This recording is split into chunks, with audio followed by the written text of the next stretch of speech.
Bonjour, ici Suzanne Rondeau, j'espère que vous allez bien. Je suis coach et spécialiste en management de la qualité des ONG. Aujourd'hui, on va parler de la méthode PDCA et vous allez tout savoir après cette vidéo. Donc, avant toute chose, et pour ne rien manquer, je vous invite à vous abonner à ma chaîne YouTube et d'activer les notifications. La méthode PDCA. Après cette vidéo, vous allez tout savoir. PDCA, c'est l'abréviation pour planifier, développer, contrôler, agir ou action. Alors, la méthode PDCA comporte 4 étapes. Elle est présentée sous forme d'un cercle sans fin. Et le but de la méthode PDCA, c'est de se placer en processus d'amélioration continue pour les ONG et pour les entreprises, bien sûr.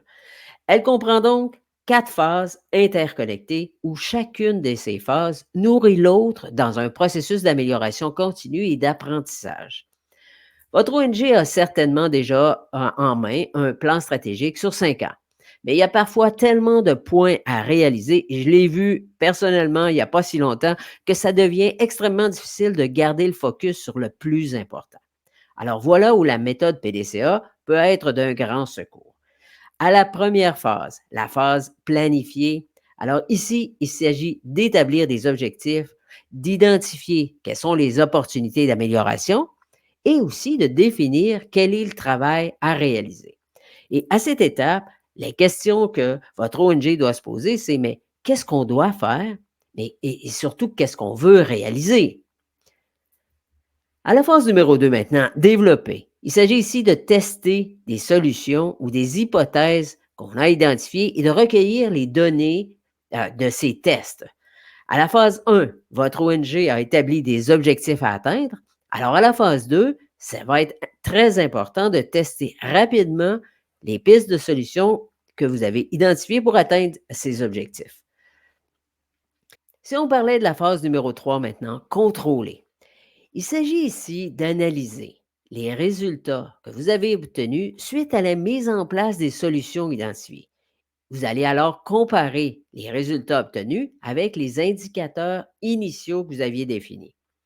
À ce stade, votre ONG évalue dans quelle mesure les solutions envisagées pour répondre aux besoins ou pour résoudre le problème, est-ce que ces solutions sont bonnes ou pas pour atteindre l'objectif fixé? Si on passait à la phase numéro 4 maintenant, agir et action. Alors, cette phase permet d'ajuster les actions mises en place en fonction des résultats obtenus. Peut-être que ce sera parfait la première fois, mais peut-être pas. Alors, la phase numéro 4 nous ramène immédiatement à la phase numéro 1 où, en fonction des apprentissages réalisés durant le processus, on répète et on améliore. Mais concrètement, pour mon ONG, comment est-ce que je peux me servir de la méthode PDCA? Ben, j'ai quelques exemples pour vous. Si on parlait de gestion de projet, la méthode PDCA, c'est planifier les objectifs à atteindre, développer des solutions pour les atteindre, contrôler pour savoir si nos indicateurs sont en voie d'être atteints et aussi d'agir en fonction des écarts identifiés. Qu'est-ce qu'on fait après? On répète le processus.